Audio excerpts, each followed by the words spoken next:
and then he was a CITA National Fellow at Vancouver, UBC. And then he went to his current institution, Louisiana State, where he's been building a huge group working on numerical relativity. We'll tell you about that. He's been moving into incorporating, besides the general relativity solutions of, for example, emerging black holes, putting in the physics you need in images of objects that actually have sort of baryons in them. And anyway. Thank you. Thanks for the introduction. It's always fun to be in Canada. Really, they spent 2 wonderful years at the other end. That was a lot of okay, so let me explain first my title. This is Numerical Relativity, and what I think numerical relativity will be finding much of its work in the future, which is trying to connect which things that you can see, that being the electromagnetic spectrum, with things that you don't see, you shouldn't be able to see, that's gravitational waves. Of course, and for this audience, I don't have to say a lot about the fact that we do have a lot of electromagnetic signals signaling lots of very fascinating phenomena out there. And the smaller brother, or the smaller sibling in this game is still gravity waves that are yet to be observed, but hopefully that's not going to take too long now. These detectors, LIGO, are already in Livingston. This is a picture. It's 20 miles from my place in Louisiana. There's another one in Washington. They are taking data at design sensitivities. So that's it's pretty amazing if you look at the theoretical curve that was drawn 12, 15 years ago when the proposal went out, and what they have today, they're basically one on top of each other with the extra noise of real experiments and not theory, but the experiment that have put it off, and things are going to get better in the future. So there's a real opportunity to catch gravity waves, and once we're happy with that, there's going to be a lot of physics that we can get out of them, and that's some of the things I'm going to talk about. The systems that will produce gravitational waves that are catchable by these systems are those that have in them the strongest dynamical possible and the highest velocities associated to them. Those are the only ones that will produce strong enough gravitational waves that we'll be able to catch. And so that requires simulations because Einstein's theory had to be exploited in the pool. There is nothing a priori, though I'm going to kind of counteract on this claim later on. A priori, you have to solve the full Einstein's equations and try to get all the physics out of them, because there is no in-principle approximation that you can pull off to try to get insights in this system. So that's how numerical relativity essentially was born, trying to put everything together in a computer as hard as you could and get answers out of different systems. So I'll talk about 2 different things, because most of the activity so far has been in the binary black hole front, and I'll tell you a little bit of what the standard is nowadays, and perhaps that there will be a way around simulations to get the broad aspects of the systems, and this will connect with some work that actually has been done here in CITA, and was actually incited by a workshop that took place here.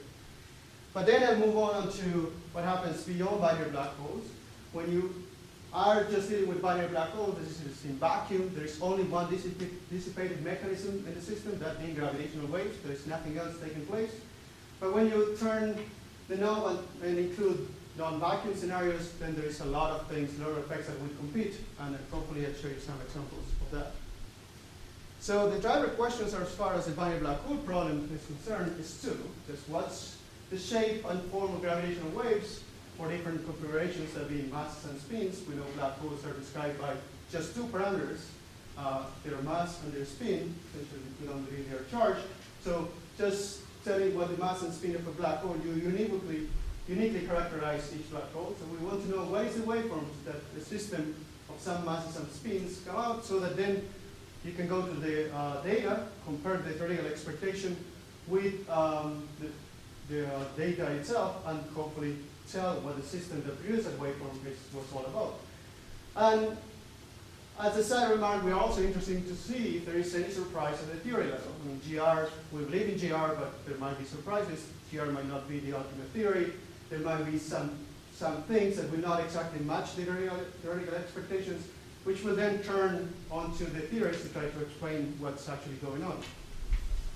And this space is intentionally left blank because I'm going to come back to these questions again, because this is essentially all there is to, as far as direct questions for the binary black hole system. So for a long time, we were trying to simulate this black hole. So it took about 20 years from the very first simulations to a simulation first done by Franz Pretorius, so 2 years ago, to actually solve the full problem starting from these two black holes separated some large enough distance, bring them through the in-spiral, the merger, and the final single black hole. We always knew you could distinguish in this system 3 distinct stages.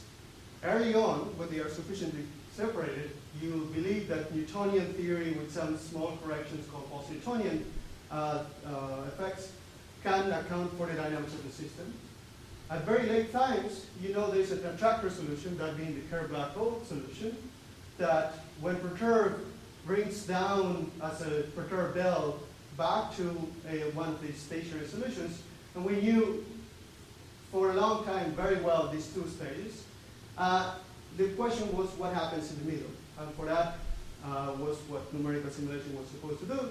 And after the fact, after these simulations brought the results, what we find is there is actually no surprise. There's nothing quite interesting in that. The waveform looks very much like what you would have done very naively to try to bring what you knew here into what you knew here. I'll show you an example in just a second. So there is a very smooth transition from the first stage to the last stage without nothing major going on. So what the field is trying to do nowadays is just to try to make predictions. A simulation, every single simulation can cover a single particular case, but you have a continuum of parameters, the mass of the black holes, the mass of the spins, and then try to do everything together. So now with the insights brought from the simulations, we're trying to map out what's going on, doing some simulations, but mostly trying to come up with some efficient or effective description of the problem that will try to tell you perhaps where you might find some interesting behavior. So the business is now trying to make a prediction, and despite what Yogi Berra said, that you cannot predict the future, since they don't care at all about baseball, but they do care about hockey. I got into hockey in Pittsburgh thanks to the Penguins, but I don't get baseball at all. But the scenario is if there is some simple and smooth behavior, maybe there is something very simple underlying the physics of the system that actually will tell you what's going on. So I'll get into this right now. So we know that simulations show a rather simple behavior. The questions would be if this simple behavior is generic, where you might have some surprises, as you say. And the question is, can you map out what to expect for all possible configurations? Because then that will impact some of the knowledge, and I'll show you one example as I move along. So the proposed games nowadays run and run. So if you have as many computers as you would like, then you just spawn many different simulations, and then you wait for a while. That while might be 2 weeks to about a couple of months, and you analyze the data at the end of the day. More interesting is, well, given the simulations you have, try to come up with effective ways of describing the system. So there are some fit formula that have been done by these people, some smarter fit, which actually came out of CITA by Michael Ball, Leighton Pearson. Actually, Leighton Ball in my case, than Samaya Nisanki, and some semi-analytical fits. That's the name this guy uses. I just think it's another fit, borrowing some of the tricks or some of the knowledge brought by what these guys did.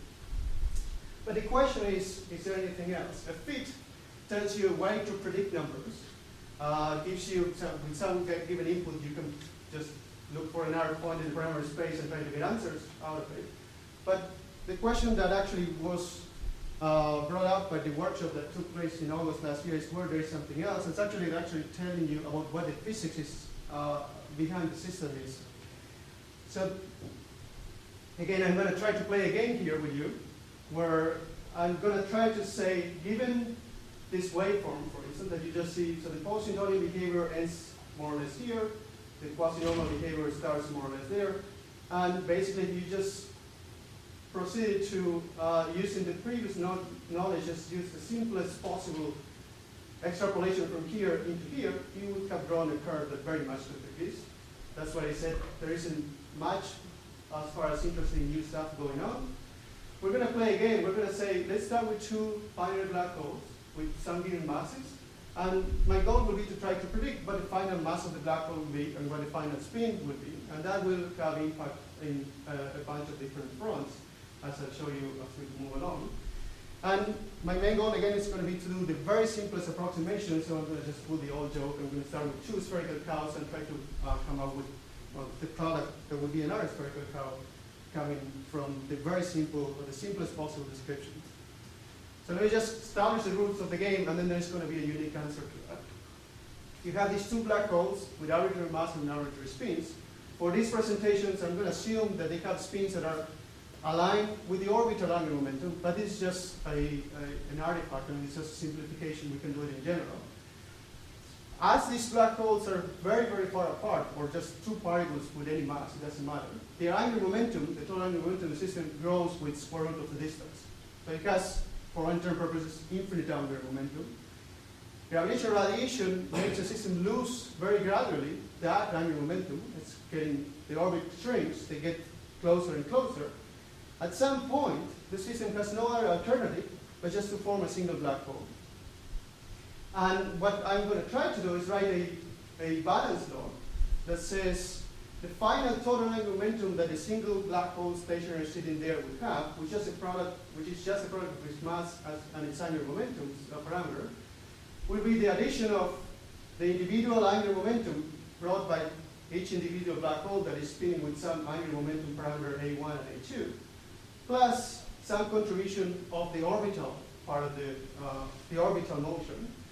And here I'm just going to use, the only piece where I'm going to be using GR is here.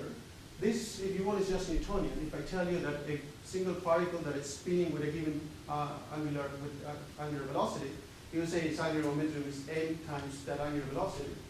So these pieces are just Newtonian. I'm just going to add here a little bit of GR by saying I'm going to estimate this thing by being the orbital angular momentum that a particle of reduced mass mu, just as you do in the two-body problem in Newtonian theory, is orbiting around a single black hole that has mass m and angular momentum parameter a, so of the final black hole.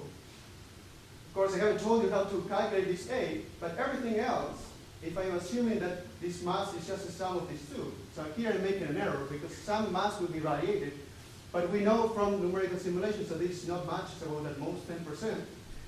I'm going to just use this formula very naively to try to obtain this final spin, which is the only unknown. This is something that Blanford and Hughes did in the context of extreme mass ratio to estimate the final spin to try to give the possible history formation of supermassive black hole.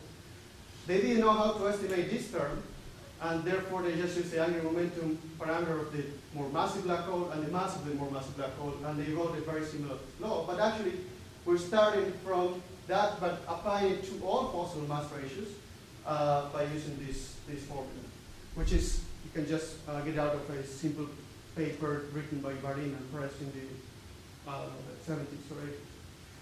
So this is some of the numbers you get out. Let me just point to this plot, which it doesn't matter what it is. The main point I'm trying to make here is, here are predictions or actual data obtained from numerical simulations with what this prescription tells you about.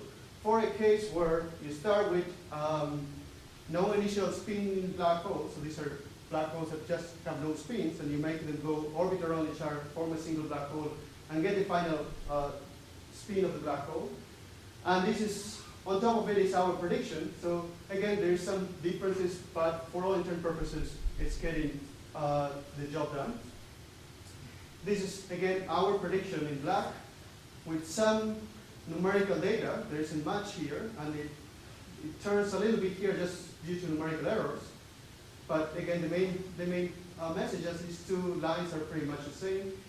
This green line, I'm going to get to back as I move along. This is some effective one-body way of doing this thing. This is something championed by Thibault D'Amour and Alessandro Bonanno, which after the numerical simulations started to come out, they fixed it, because otherwise this curve actually came down this way, and they actually predicted there was a maximum spin and this kind of weird behavior turning around, which was completely wrong. I mean, numerical simulation showed that that wasn't the case. So then they fixed it and they are able to make this turn around. But it still is, not doing a good job here. Several refined incarnations of these are actually have taken care of that and brought it more towards the numerical simulations.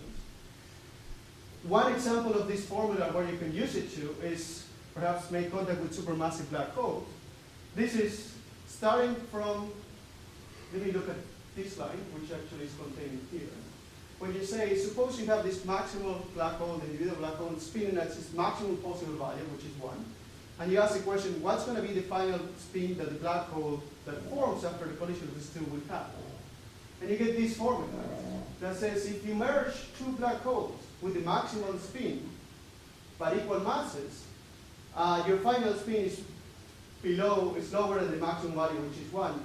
So merging two black holes of the maximum spin give you a third black hole that has lower spin. So mergers will tend to drive down the final spin of the black hole. And this is just an exercise which we do the same for different values of the spin that you start with. So this is for the maximum, and this is for 0. So as you start with non-spin initial black holes, your final spin grows, and it keeps growing to some value, and from there on, it actually comes down. So what is the message of this plot is that as you merge black holes, there is some sweet value at about 0.95, above which, if you keep merging, your final spin gets lower, below which, if you merge, your final spin gets up. So it's kind of guesstimated that there is a maximum value for producing a supermassive black hole through mergers that you can achieve. The answer. So the upshot of that is if you are to go out there and measure a final spin of 0.999, then this model and similar ones would almost guarantee that that black hole didn't grow as merger, but in some other process. And again, as I said before, all these formulas, the fits, the semi-analytical fits, or the symmetry-based fits, they all more or less predict the same thing. So you could have done exactly the same calculation with the formula that it came out from CITA.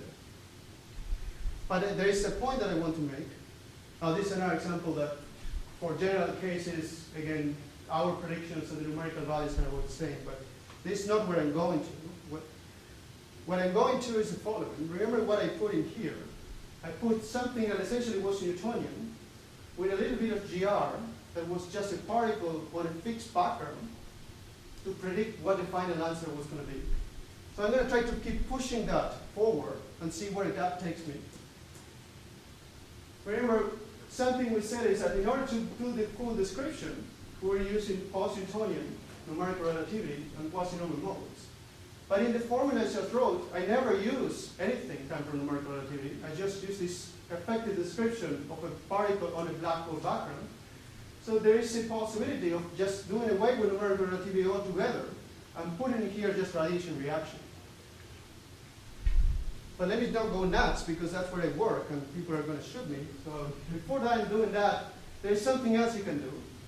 Something that is being done today in data analysis is they look at with the theoretical expectation from post-Newtonian waveforms.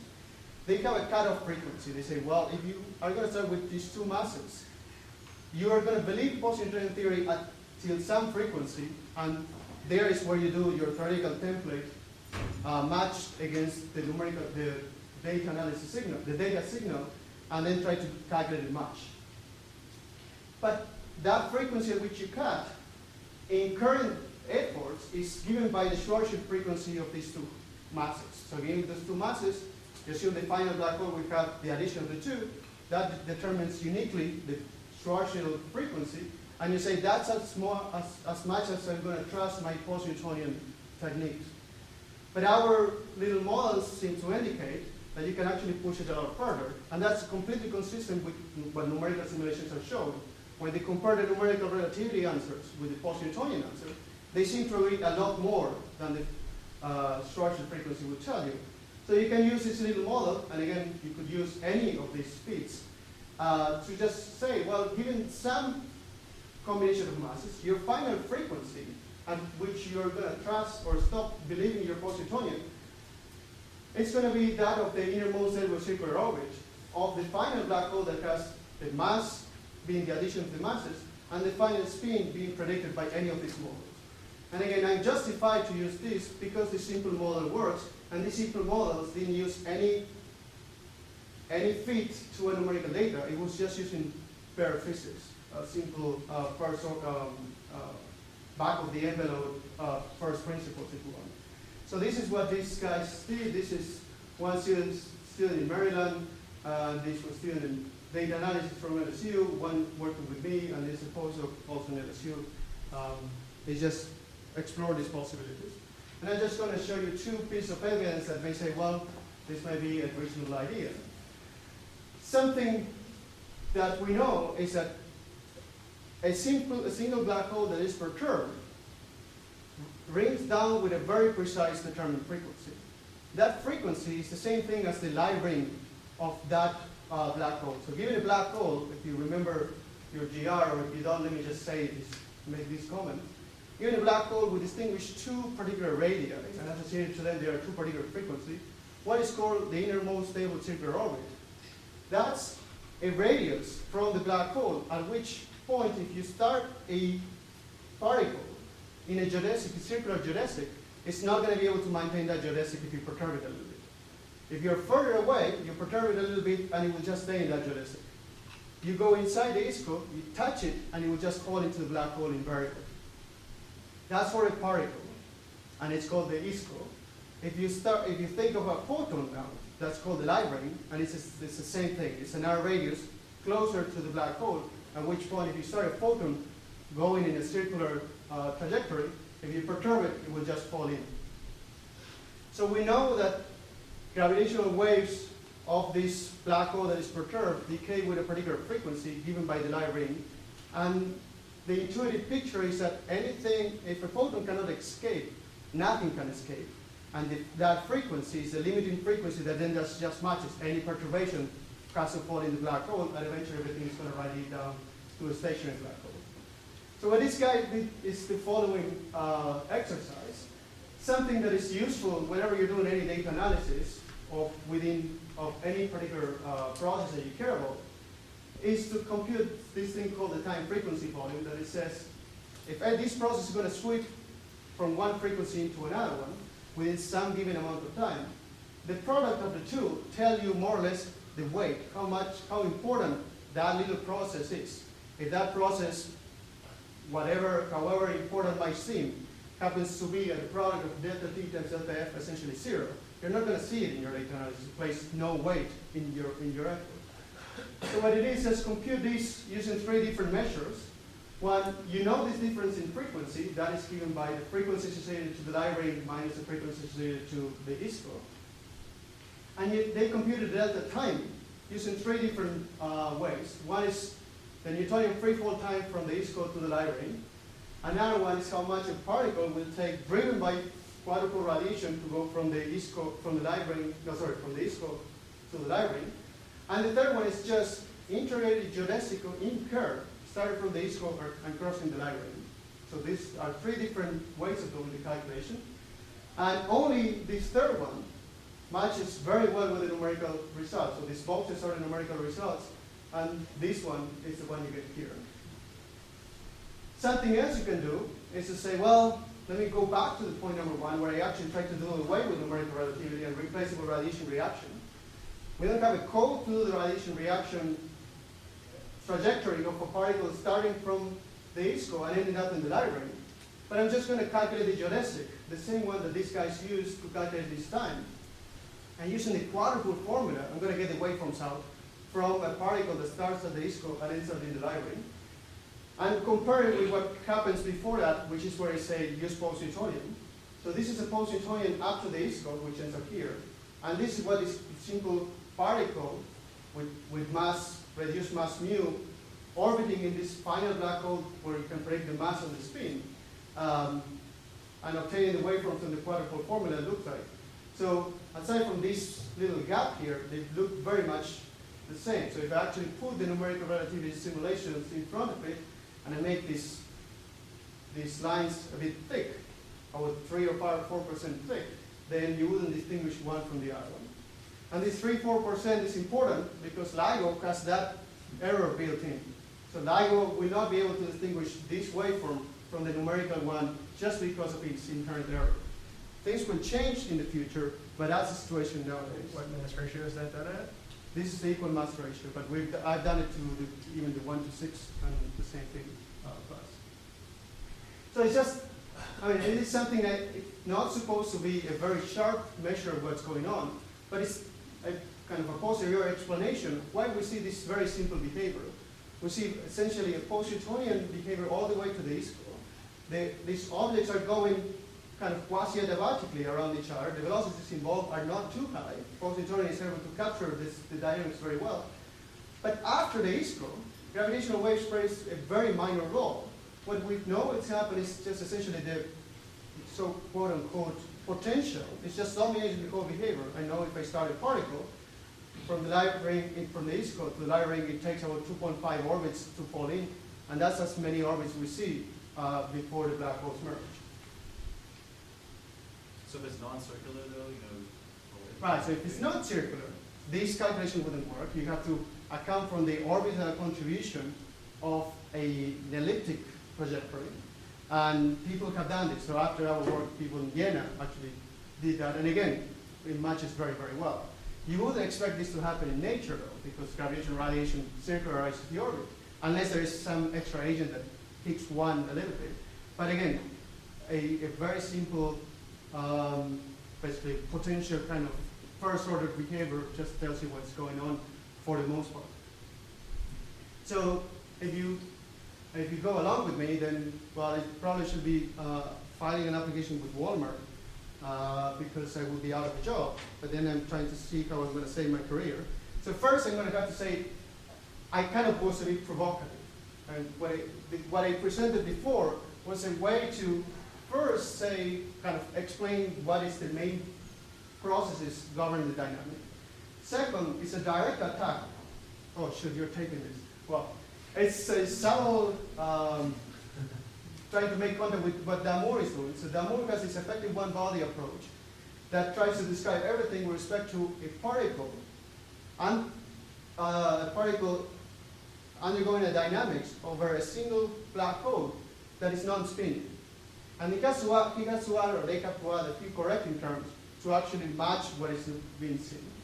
And what I'm saying here is, if you actually use it with respect to a finite black hole that is spinning, because you know the finite black hole is going to be spinning, say, in the equal mass case, then you should be using that, and these correcting terms might be a lot smaller. So my joke is, I can certainly describe a zebra as a perturbed Dalmatian, but I might have a better chance if I try to use a horse. But there is a lot more to that story as well. As far as detection, even what I said before would be enough, because LIGO has this extra error associated with it. But it's a whole new story if you try to do parameter estimation, if you want to make sure that you make contact with the source of it. The errors there have to be a lot sharper.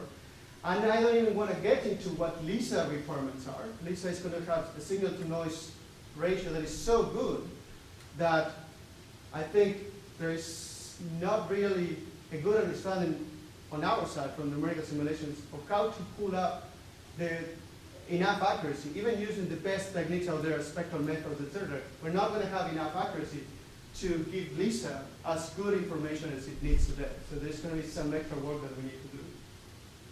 Of course, there has to be some understanding how to match smoothly with post-Newtonian, because what post-Newtonian defines as masses and what GR defines as masses is not really the same thing. In fact, in GR, you cannot define the mass if the space-time is dynamic.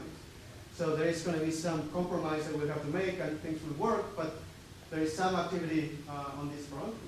And at the very end, you also have to give some hybrid method to produce these waveforms that do not rely on numerical simulations, because numerical simulations just give ASCII data, and you want something that will be more easily encoded in the data analysis.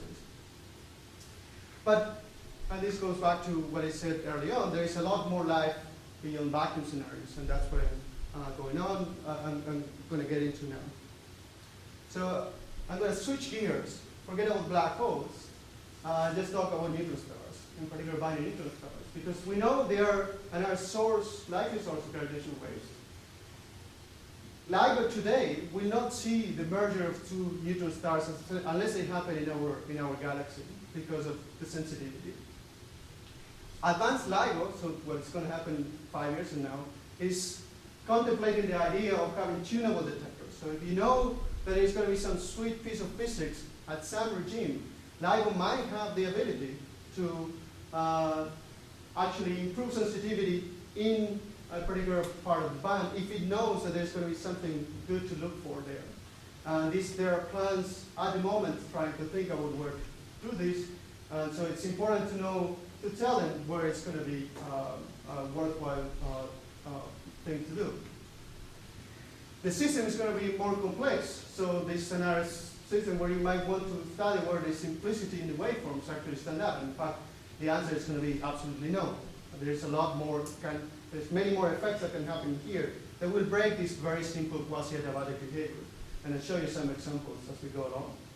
And of course, as a long shot, I would very much like to make contact with things like that we do see and not yet understand well, like say gamma ray bursts of jets in some systems.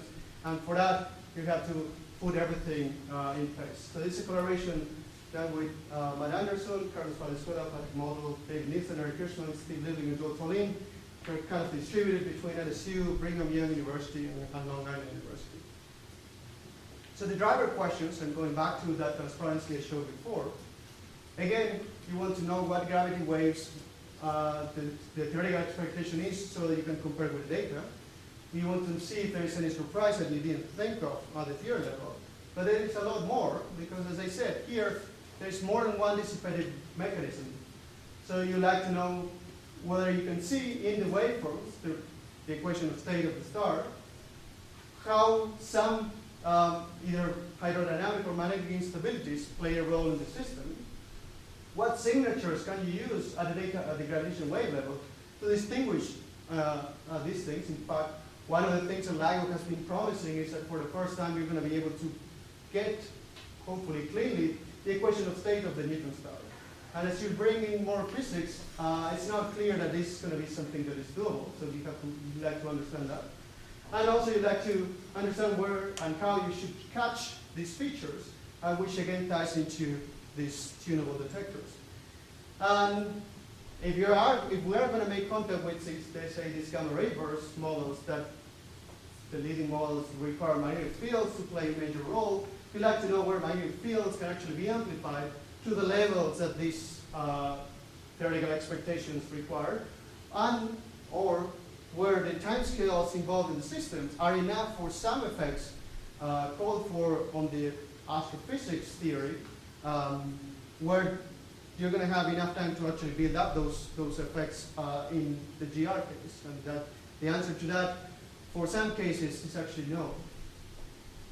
So let me just tell you a little bit of the setup that we have. So this is the same code we use for the binary black hole simulations, but it's more complex because now you not only have to have Einstein's equations, but you also have to have MHC. These two equations, while still PDEs, they have a significant difference between the two of them. And I'm not going to say much, I'm just going to say that these guys admit shocks, these ones do not. So you have to attack them in quite a different way. And because you have several scales in the systems, you want to put this in computers and not die of old age before you get the answer, you like to have this adaptivity built in as well to be able to describe the stars efficiently and put your boundaries sufficiently far out. So we put this code, put everything together, and the first thing we do is to just slowly make sure that the code works well and see how things behave when you add more physics. So let me just show you one case. So this is a slowly differentially rotating neutron star, of which you know that if you perturb the stable, it goes back to the same star. And you know very well the frequency, the natural frequency of oscillations, say, for different perturbations. So you perturb this star radially. We know it's going to oscillate with some frequencies. These are the theoretical calculated frequencies done by people in Greece, Kokotas and Sturgiunas. So these are analytically known, essentially. And when you do the numerical simulations, you see these simulations, you see these oscillations, and you get the fast Fourier transform, etc. to work. When you compare, and we get them quite accurately. maybe you put a very same star and you put some magnetic fields in them, and as I show you later, there are some instabilities that might take place that actually will change completely this picture. In fact, it's going to start shedding off portions of the star. Let me just show you how this looks like. So we're going to start this kind of star with some colloidal magnetic fields. Because the star is differentially rotating, the fields will be dragged around at different rates. And you're going to completely change the distribution from a colloidal into a toroidal configuration. And in the process, you're going to generate some instabilities on the surface of the star that is actually will start breaking apart the star. So let me just play this through. This is going to be relevant to what we'll discuss next. So as we go along, these fields get strengthened because of magnetic winding. So you keep winding these magnetic fields, the strength goes up to sufficiently high values that you have some effect called magnetic buoyancy, where the local pressure at some portions of the star is enough to counteract the gravitational pull to keep it together. So our next step is now to put everything together and look for a binary configuration, because the binary neutron star configuration is one of the leading candidates to explain the short gamma ray burst model. So we start with something that is the configuration that's not really physical because of the parameters chosen, but we were kind of trying to look for kind of extreme scenarios just to see what the worst behavior of the system may be. So we start with two stars. Each star has about 90% of the solar mass, so it's not very realistic. We're quite low from the 1.44 canonical mass of the star. We start with very, very strong magnetic fields. This is our 10 to the 16 Gauss, so only magnetars get to be this strong. Neutron stars are expected to be 13 orders of magnitude lower than that, but again, I'm trying to look for a kind of extreme scenario. We started separated our 4 radial distant radial, about 4 times the radius of the star, separated from each other, and we have a huge tree, so that the waveforms that you get are not contaminated from you being too close to the source, and our minimum resolution is about 400 meters in the star. So let me let's show this one and show you the quantitative behavior, and then we're going to get into the details. So this is the result of the dynamics of these two objects, and we're going to get some extra details as we move along. But it shows that you get a feeling of what's going on. Again, these stars are orbiting about each other in this direction. We start this colloidal magnetic field configuration, and as they get closer, they're going to start to interact. There's going to be a very complicated dynamics, but in the end, you're going to form a massive neutron star, in between quotes, which will undergo a process very similar to the one we just saw for a single star.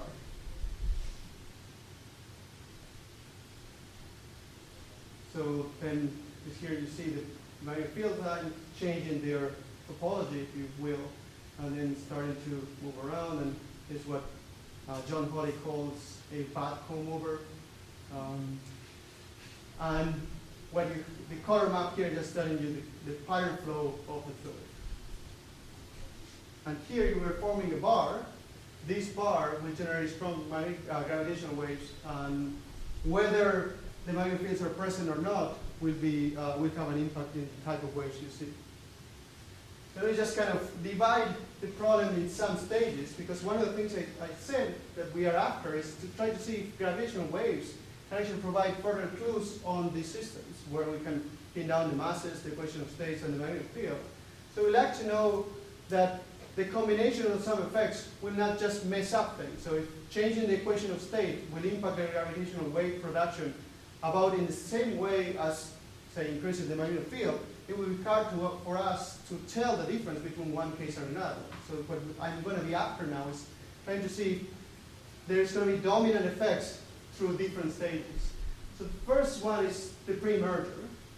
So there are 2 effects that can play a role here, at least nominally, for exactly the same configuration. One will be the magnetic field interaction, and the other one, the details of the equation of state that you're using.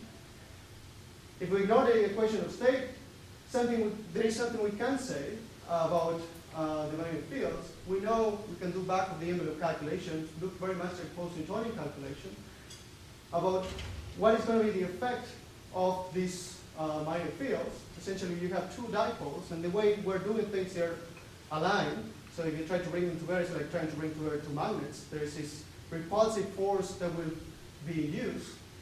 But if you put everything together, you find out that they are not going to make a very strong effect unless the fields are about 10 to the 16, 10 to the 17 Gauss. You can actually calculate how many extra orbits will the presence of magnetic fields induce in the system, and you end up with a complicated expression that looks like this. But important things are in here. You have the magnetic fields divided by 10 to the 16 Gauss. So if you have anything that is below 10 to the 16 Gauss, this number is just too small. It doesn't matter. In our case, we have something that is borderline there because it's 10 to the 16 Gauss where we start. And we'll see that as they make contact, this will play a role. But before that, it's not. I'm going to talk about the equation of states in a slightly, in a few transparencies because this is not, I'm going to be talking about not our work, but some related work. So as far as the merger is concerned, so there's qualitatively some effects that we do expect, and I have learned a lot about these effects from this paper by who is in Gartner, I think. 2 years ago, I had no idea about magnetic fields in stars, and now I know nothing minus epsilon, okay? But, so this is more or less the effects I was telling you about. We know that the fact that the star rotates differentially, if you change the colloidal configuration into a toroidal configuration of magnetic field, differential rotation is absolutely a must here. If it were rotating uniformly, this effect wouldn't be present. And that's why you don't increase the fields as the stars are not close to each other, because they're just rotating uniformly. So whatever field they have, they essentially just carry it along for the ride. We know there's going to be field amplification due to several effects. We know there is a lot of kinetic energy that can be dumped into the magnetic field energy.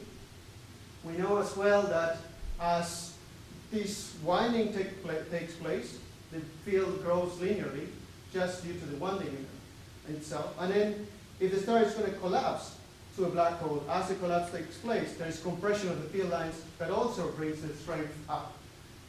The important thing is that as you build up magnetic fields, these magnetic fields are able to connect inner parts of the star with outer parts of the stars, and therefore tend to also circularize or uniformize the rotation.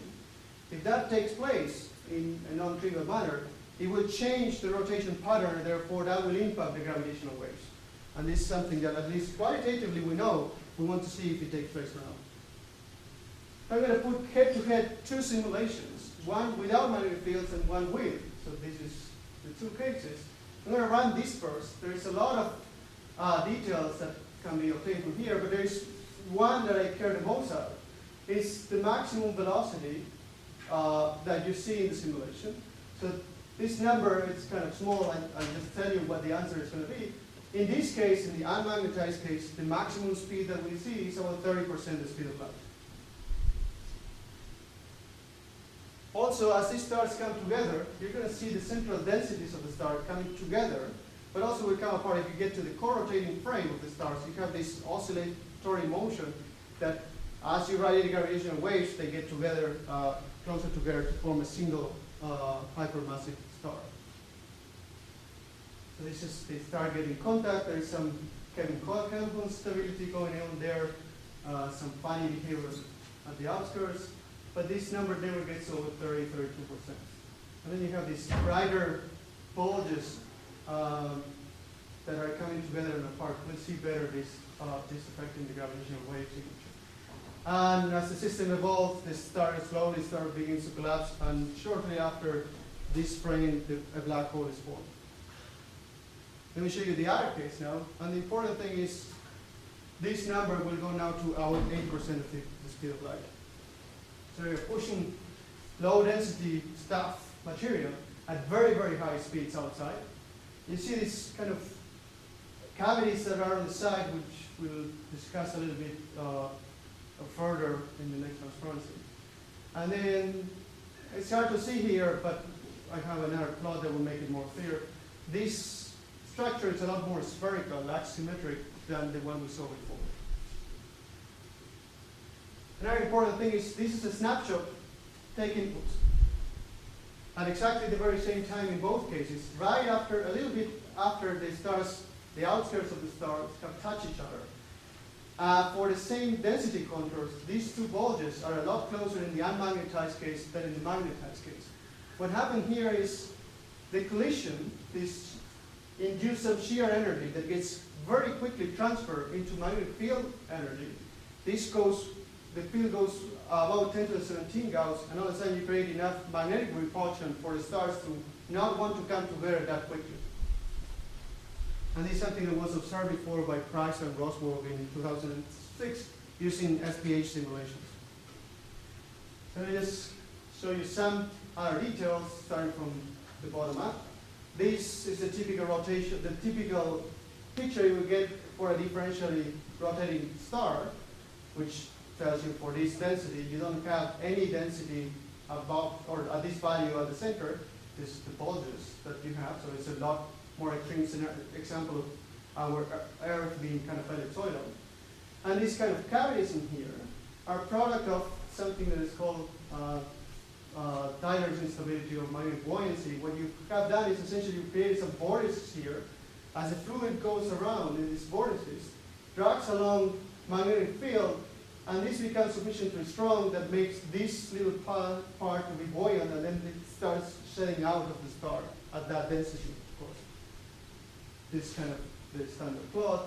You have a vortex at some given region, and then if you push it a little bit, then there's some reconnection that takes place, and then you have quite a bit of energy here that could be released in the form of a burst. This is something that Ruder and Tusniak have studied quite a bit.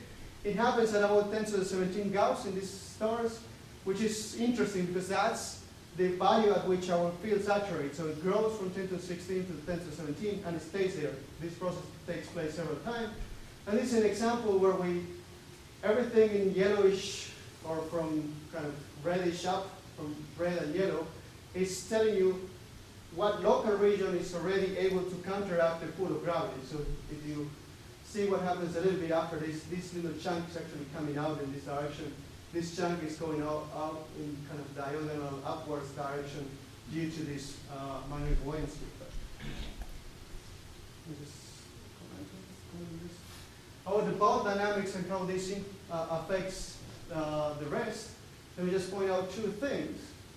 Here is the ratio of the semi-minor axis over the semi-major axis of the star. So if you had a sphere, this would be something that's identically equal to 1. But what we see here is that in the magnetized case, you get a lot closer at a given time. So this I have, given that there is this repulsion, I offset the non-magnetized case with respect to the magnetized case so that this rise coincides in both cases so that we can compare them. But what it's telling you is that the magnetized case more quickly gets to a value of 1, that being more spherical-like, than the non-magnetized case. So the magnetic field effects are already playing a role in redistributing angular momentum and letting this system becomes more symmetric than the non-magnetized case, and that will impact the gravitational waves. Also, that effect is visible. Now here I have reversal roles. This is magnetized. This is non-magnetized. This is the angular velocity versus radius in the star, and say at the very center of the star, the unmagnetized case is giving you a velocity of 0.8, while this one is 0.4. So there's a factor of 2 difference between here and there. So the unmagnetized case is rotating a lot more rapidly, therefore its frequency of the gravitational wave produced in this case have a much higher frequency than this one by a factor of 2. Which again, this, if caught by LIGO, would be very clear distinction between one case and the other one. And this, alas, is the gravitational waves from one case and the other one. The non-magnetized case being this blue, so you have the waveform looking very much like the one I showed you for binary black hole. So it's a sinusoidal chirp that goes up, and then it starts to come down very quickly as you form this bar, and you have these oscillations that have some higher amplitude, lower amplitude, and so on, which is this bar that goes, if you go to the co-rotating frame, you see this oscillation back and forth of the 2 bulges that have the memory of the object being produced by 2 stars that merge. For the magnetized case, you see something that is very different in this intermediate stage. This is due to this extra pressure provided by magnetic fields that actually don't want this object to merge that quickly. So you have a higher amplitude for a longer time. And after that, then you see a very significant difference. And in particular, very late stages, this amplitude is much more slower than the unmagnetized case because, again, you have something that is more spherical and that is less efficient in producing gravitational waves. So, of course, this part, you can argue, is not realistic because you put two strong magnetic fields to begin with. So I would give that. So this is something that could be artificial, but we know there is sufficient energy, shear energy in the system to bring these fields to this large. So it could be possible, but it remains to be seen after we do simulations with weaker magnetic fields to begin with. But these late stages should be there and should be detectable by LIGO if you can actually tune it, because it's already happening in the frequency that's quite high. So it better be that these extra features are added in LIGO if we want to catch up things like this. Okay, but it said there is a problem. So if I actually want to argue, oh, the blue line is due to the stars being unmagnetized and the black line being magnetized, I have to convince you that we have to be able to pin down the equation of state first, because otherwise I wouldn't be able to tell these effects from something due to different physics going on at the start that we didn't anticipate. So the answer to that is given by some work, very nice work came from the Milwaukee group, and we're collaborating with them in this as well, which essentially try to parameterize our ignorance. You grab all the equations of states that have been put out there, which are reasonable for neutron stars, hopefully, and you parameterize them in some way. And you start simulations. These have been done by Masaru Shibata and Koji Oryu in Japan, which start with the very same mass, but of course have different radii because you have different equation of states. And you just let it go and try to see if there is some difference that you could catch before the merger takes place. Because as I said, after the merger, I don't think we're going to be able to tell the difference between something was caused by the fields or the equation of stars. And luckily for us, they do. Even before the stars touch, our two orbits before that, you can see very clear differences in the waveforms produced just by changing the equation of state. This is something at first sight is kind of puzzling. People worked in the 80s. Steve Oda put this effacement principle that said any internal structure of the compact object would show up at 5th Poisson-Newtonian order, that is velocity to the 10th power. So if these objects are going sufficiently slow, you would expect them to actually not produce any effect. But the important thing is that yes, they come out at 5th Poisson-Newtonian power, but they are multiplied by a factor that is proportional to the inverse of the compaction ratio of the object you're talking about to a large power. What we're talking about is when you have something that scales like b to the 10 times the radius of the star divided by its mass to the 5th power. This could be a number that is about 10 to the 5th. So you're multiplying a very small number times a huge number, you end up with something that actually plays a role. And the reason, again, we don't see any extra features in the binary black hole case is because any internal structure induced by tidal heating or effects of that sort will be there, but they are multiplied by a number that is over order 1 to the 5th power. So that's a small number times 1, it doesn't play a role. So it appears as if early on, if we follow the system for a sufficient number of cycles, we can pin down the masses and the spins. As we go along, we could pin down the equation of state, and after that, we could tell something about where the magnetic fields play a role or not. So again, the message is the physics in principle could be described as a series of stages, obtaining main parameters and less relevant parameters or less dominant parameters as you go along in the gravitational wave stream. We will require to fine-tune the ability to fine-tune the detectors. But of course, there is a lot more to be learned. We have only put here a very simplistic equation of state and just magnetic fields. There is a lot more physics that may play a role. Of course, if you're going to make contact with gamma ray bursts, you may have to put neutrino first.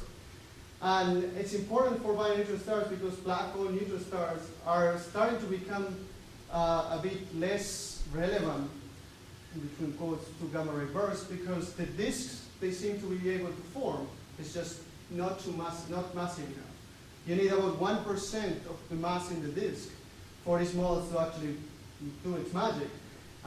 In all simulations so far, they are way below that number. They still can be saved if we consider that black holes have sufficiently large spins and sufficiently strong magnetic fields are playing a role, but there is no simulation on this front, so it belongs to the speculative realm at this moment. So let me just kind of summarize where we are. So I haven't shown you any waveforms coming from the black hole that was formed. This is something we're doing at the moment, just resolving what happens after this neutron star collapse. We do seem to see some collimation of material in the z-axis, but that needs to. I would prefer to have better resolution before I can say something definitely there. We definitely are looking into different initial data.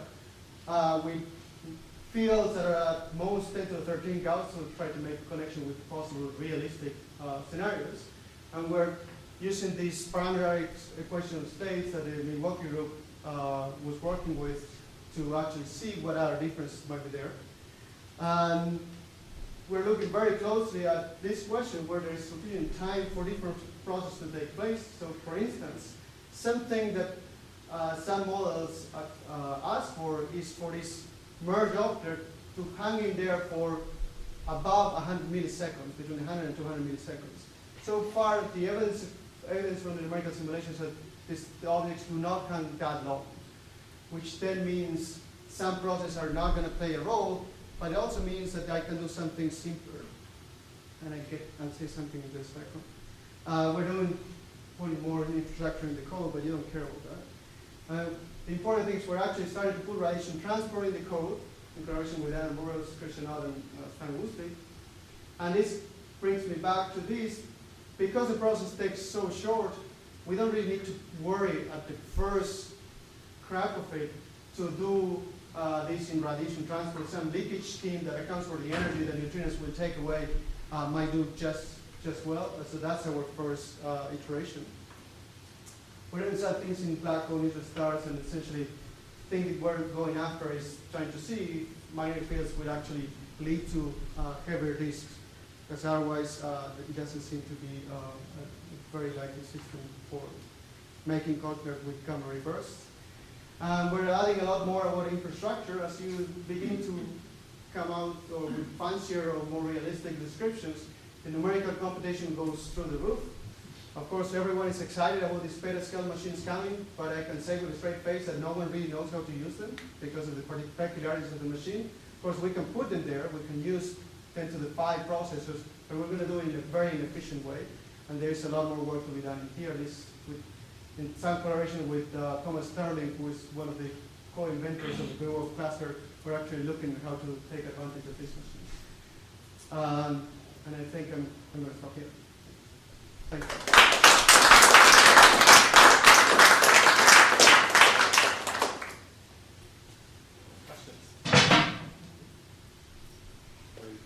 As additional stars, people say are very complex things that have a crust and a superconducting, superfluid interior, and potentially very messy equation of state.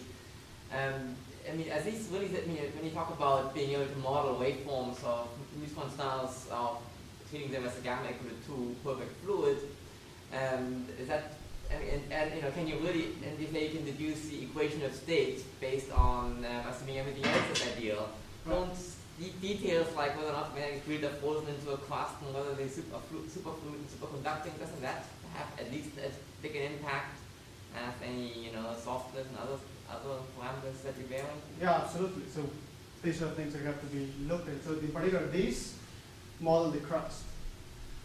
Right. So this is something that was telling you that at low enough densities that was close to the crust, you have some given polytrope, and from there you do something. So there you're trying to see if those things will play a difference or not. The magnetic fields, not us, but Kokotas, was looking into where the dipole distribution actually stays on the crust or it goes through the cold stars. And they're actually making contact with observations of neutron stars. And the claim is, I think the paper is already out or is about to be out, is that if magnetic fields are in the crust and not through the stars, then you cannot explain some of the observations. So you do the best you can, and you're slowly putting different physics, but ultimately everything will have to be there. And simple models like this may give you hints of what may be important or not. But as far as doing it realistically, we're a long way up for this hour. Well, for your magnetic field to be important, which you really try, don't you also, besides from needing strong field, you also need a star to be fast rotating and differentially rotating. Right, so, but that happens due to the collision. So initially, we don't care. Initially, they count with whatever they have. But I thought there was already work showing that when the two neutrons merge, the spin wasn't changed very much because the tidal effect is too weak. Right. So it doesn't get spun up during the merge. So it's not through merge. After you merge, you do form a strongly differentially rotating star, and that's the one that we start giving things. Yes. But that time scale is enough to amplify the field? That time scale seems to be now. So if you agree, so SPH simulations have this great ability to be great when they work and awful when they don't. So there is only one simulation that has been done, this by the Price-Roswell group, where they do seem to see, they grow fields from 10 to the 12, 10 to the 13, all the way to 10 to the 17 Gauss. But we are the first one, and I have to say there's a caveat here, we're the first one to do the same simulation within the context of some more controlled or more reliable technique. We asked very shortly after our paper, the Illinois group put a paper treating the same system, and they don't see such a large amplification. But I should say that we didn't see it either when we used their resolution. Their resolution is too slow for our taste. In fact, that's a plot. I think this is the plot I showed last year in August, where the light green is one case, and well, no, here you have for the magnetic. This is the magnetized case, and you see nothing interesting here going on. And this is the same resolution that the Illinois group used. In our afterwards, we increased the resolution by a factor of 4, and even at a factor of 2, we started seeing these effects. So I think they are under resolved. These magnetic fields are nasty in that you have to resolve much more scale for actually treating them accurately. So far, I would say the Price-Roswell result, it argues for you being able to go 3/4 orders of magnitude very easily in a very short amount of time. And our results are consistent with that, but we start with a lot stronger magnetic fields to begin with. So maybe in a few months I'll be able to tell you where we still see the same thing. My impression is actually a little bit the same as Rayleigh's. But maybe I could reverse it. How many bits of information do you think you can ever get out of one of these oscillation lines? Because most of it's just orbital momentum, so it's not so interesting. It's orbital motion, it's not so interesting. Indeed, there are a lot of complications, especially rigid crust and tides and things change. Well, in this part, I mean, the burden is on the theory side and the data analysis side. If I take the black line, which is the blue line, which is the template I would get without using magnetic fields, and do the match with the black line, I get 0. So I wouldn't see a thing. But if I actually have both of them and I do the match with the signal, then this one will tell me, will give me a high signal to noise, while the other one will give you 0. Yes, but of course there will be a rather large number of possibilities. Absolutely, right. So only after you start putting the different effects and then you start looking at what the signals are, then, of course, in the worst case scenario, you're going to be able to say, okay, this system is certainly not this within these parameters, but it might be a combination of all. I'm actually more worried about things before we even reach the merger. It doesn't matter whether the star has a crust, which is solid and has very different tidal effects. Right, so early on, yeah, we cannot tell anything. We just can say these are the masses and these are the speeds. So this is, you see, one, even with this very strong artificially strong magnetic fields, there is no difference here.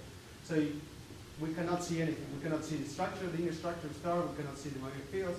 After that, when they get to this point, this difference in the equation of state play a big role where the magnetic fields are still not. But you're right, I mean, we have to find out which effects actually play a role in here. And in the end, there's going to be some degeneracy. Already the binary black hole case, where there's nothing but gravity playing a role, we know there are degeneracies. But even if the field does grow, I still imagine it only becomes relevant at a late stage, not at the early stage, right? In that second half. Well, yeah, it depends on how quickly you are. If you've grown sufficiently quickly, where it still retains some of their colloidal structure about the initial high densities of each individual object, they'll feel some repulsion. If not, then this is completely artificial, and you're just going to see them this latter part. But if this thing is hanging for 50, 70 milliseconds, you have enough time to start to redistribute quite a bit of angular momentum, and these differences will be there. If these are two neutron stars, the frequencies of this final structure is right in basically in the middle of the LIGO thing? No, that's the problem with these stars, is that these frequencies are about between a kilohertz and 3 kilohertz. So no, it's something for advanced LIGO, or for us being lucky, it's happening around us. If you have, even if your two neutron stars are initially non-spinning, but you're assuming they have large magnetic fields, if the magnetic fields are not aligned with the orbital angular momentum, you'll get presumably some purely magnetic precession. Yeah, but I think that one tends to decay, right? Because you have them, the orbit would take a long time to bring them together. Right. So one of the things that magnetic fields will do is bring the stars to uniform rotation. So you'd expect that to take place before they get together. The stars are by uniform rotation, you mean that rotation of the stars, or I'm not talking about rotation of the stars. Oh, I'm talking about, imagine the neutron stars are initially not rotating, but they have a large magnetic dipole, and those magnetic dipoles are not aligned with the orbital angular momentum of the system. right. Then won't you get some purely magnetically induced precession? The magnitude of it may be small. I haven't run. Right, good question. It's exactly the same as, that would be the analog to the binary black hole case, and the answer Right. is no. They just come along for the ride. So the spin effect. Well, you definitely get orbital precession in the black hole case when you're spinning black hole. Yes, you do. But there is in what people are calling precession, there's a mixture of two things. There is some gauge effects and some real effects. So when I'm saying, as they come together, they come along for the ride till they are sufficiently close. And yes, when they become sufficiently close that they start making effect, we're going to have to disentangle that from what my claim of perhaps us being able to pin down the equation of state before they start merging. But We'll have to see. whatever the equation of state is, it wouldn't be hard to imagine it would lead to precession if they're non-spinning. Yeah, No, right, but they've typical got to- surface fields, Mike, it's going to be insignificant. You think the amount of precession? Absolutely. Depends on, I guess you're saying, over the time scales for, even compared to the in-spiral time scale, which is usually longer than the By the Fletcher time that timescale. you're close enough for the dipole fields to matter, you're going to be, it's not gonna They are But I mean- small. Because remember these It's guys, 10 to the 17 or 10 to the 18 originally, maybe. right, so these guys would be of the orders of 3/4 magnitude smaller than what I showed before. And the interaction is pretty much like the spin-spin interaction, but they have a much more magnitude. Much smaller magnitude. But traditionally, the precession time scale is shorter than the in-spiral time scale. Right? Like in the black hole case, In the black hole case. radiation reaction falls up slower, falls up faster. With R then. So even though it's a really long time scale, the radiation reaction time scale is really, really long. Yeah. So, I mean, you have to run the numbers. I was just curious. I mean. Yeah, I haven't done that. Okay. Better move on. Okay. The one last thing, so you were talking about magnetic fields and how they affect things by creating magnetic pressure and whatnot. But of course, if you have very strong magnetic fields, they also change the equation of state. Yes. Typically, they make things actually stiffer, which goes in the same direction as having just magnetic pressure. So I'm curious if you guys are including that, or if, No, this simulation took 2 months. Yeah. Yeah, so only when we start, if we actually are able to work with these new machines efficiently, we're only going to be able to just scratch the surface of a little bit of corner in the primary space. hopefully we'll be able to learn some generic features out of it, but I don't know, at the moment, that's the best you can do. I think we better stop. I think we see.